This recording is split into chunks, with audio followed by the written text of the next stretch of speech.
Hi all. So today we are going to learn what is the interceptor. Basically, interceptor is a concept as we are using Spring or Spring Boot framework. So we can use the intercept. Intercept is meaning like before or after processing of particular things, we can do some modification or stop or do anything with that request or response within that flow. So let's understand what is the interceptor actually. So like we are mostly using a Spring or a Spring Boot framework for like a Java development for the particular creating the REST APIs. So there we can use the interceptor conceptor. Same if we are not using any Spring framework and we are using in Java, normal Java, Java E. So there we can use the filter. We can learn this filter in another session. Let's continue with the interceptor today's sessions. So what is Spring MVC interceptor? So interceptor basically is a part of Spring framework. It is allowed to pre-process or post-process the particular request response object of the particular API. So let's understand what are the types of this interceptor. So basically these are some 5 types of interceptor. One is a handler interceptor, async handler interceptor, map interceptor, local changes interceptor, and customize interceptor. Among these, we mostly use handler interceptor or async handler interceptors. So these are some predefined interceptor provided by Spring MVC framework. The main difference between handler and async handler interceptor you can understand from this name. Like for asynchronous communication, we can use async handler interceptor, and for normal interceptor handle operations, so we can use a handler interceptor. So with the help of this interceptor, it's provide three predefined method for pre-handling, post-handling, and after completion. So each method has some normal common purpose. Like pre-handle method, we can do some authentication authorization process before transferring this object to the particular API. And like also you can use the coarse handling, like a coarse origin. You can aware of that annotation where we can use to communicate between front end and back end with the different ports. So there we can use a coarse handling. So this also can be done within the pre-handle method and logging purpose. Same for the pre-handle method, we can use logging for any modification or conversion. And in after completion method, same some validations or logging purpose we can use. So these are the three methods, and it work like us in this manner. First is a pre-handle, second is a post-handle, and third is after completion. So let's go with the flow, how it's work actually internally.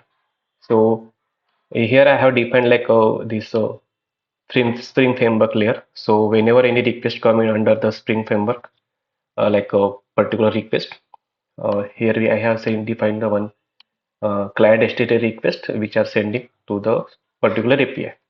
So before it's going to the particular API, in Spring Web, dispatcher server is the one entry point for every request to the particular API. So when request come to that dispatcher server, it will check if we have using you are using the like handler interceptor or async handler interceptor. We have to implement these three methods: pre-handle, post-handle, and after completion. So first method is pre-handle. So if we are using interceptor, it will dispatcher server will send our request object to this handle method and do their implementation like authentication, authorization, or course handling or in logging. And once it complete, it will return the true or false value. On the basis of returning true value only, it will further process the particular request object. So once dispatcher server return get the true value from pre-handle method of interceptor, it will then transport particular request object to the particular API, which is implemented in the controller level. So controller layer have some different method like post, put, get. So on the basis of that particular method, it will transport to a particular API of method. So here it will do some processing, and once it get the return object, which is in the Java normal Java object, which come from the service layer. So it will have to render the object into model view format so that it can be understood by the client. So for that, we generally you can see in a Spring Boot framework, we use the response body annotation. So that response body annotation convert this normal Java object into the JSON object which contains the response entity and HTTP method, like a JSON object, which a HTTP method like OK or found something. So you can see there. So before converting this, it will again call the post handle method, and in post handle method, dispatcher servlet once they receive the Java object from the service layer to the control method, it will before converging it before converting it into the particular response object, which is type of like JSON or something, it will have call the post handle method and do some implementation, whatever the implementation we have defined in that post handle method.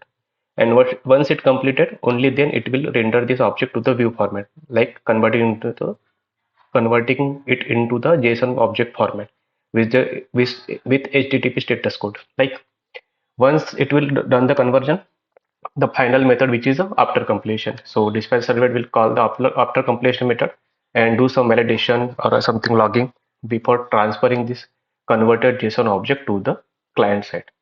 So first is the request here.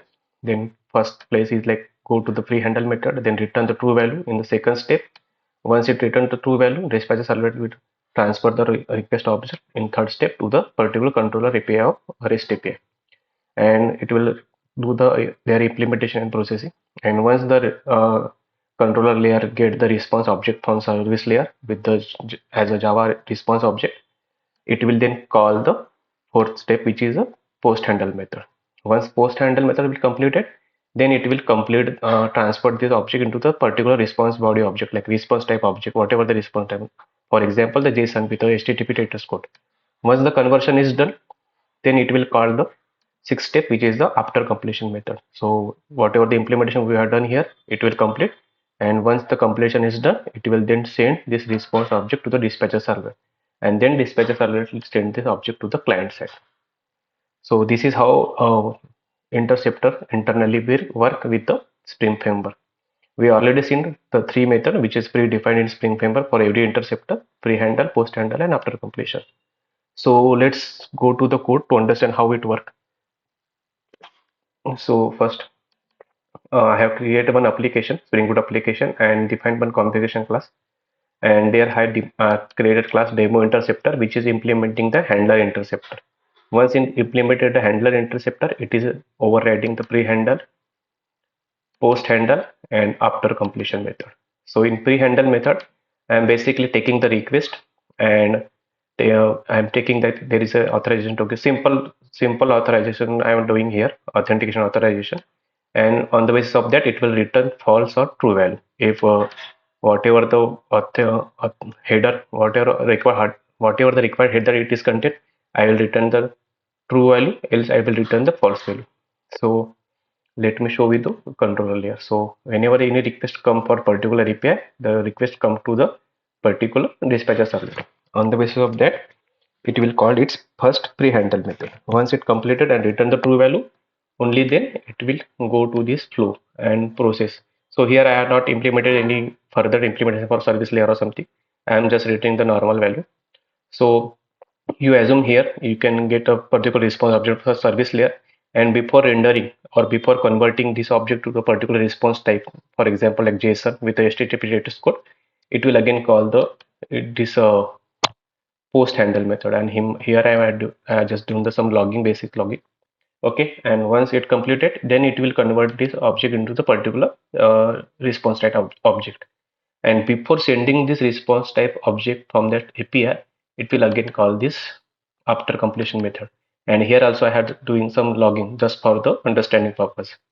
And once it completed, it will then return this object to the particular client. So you can see I have implemented this handler interceptor with the help of demo interceptor class, which I have created. Now I have to register this demo interceptor in the Spring MVC configuration. So for that, I have again create one configuration class, interceptor config with the configuration notation, and I have implemented web MVC configurer interface. On in by implementing this, I have to register my demo interceptor in that add interceptor method so that it can work with the Spring framework. So for that, I have overridden this add interceptor method of web MVC configurer, and there I have defined one uh, bean of demo interceptor, and then this demo interceptor of that particular interceptor class. So this is the interceptor class. I have created bin, and this bin I have registered in the add interceptor method. So this is how I registered. Once it register, it will do all the work whenever the request come to this. That's for the day. Thank you guys.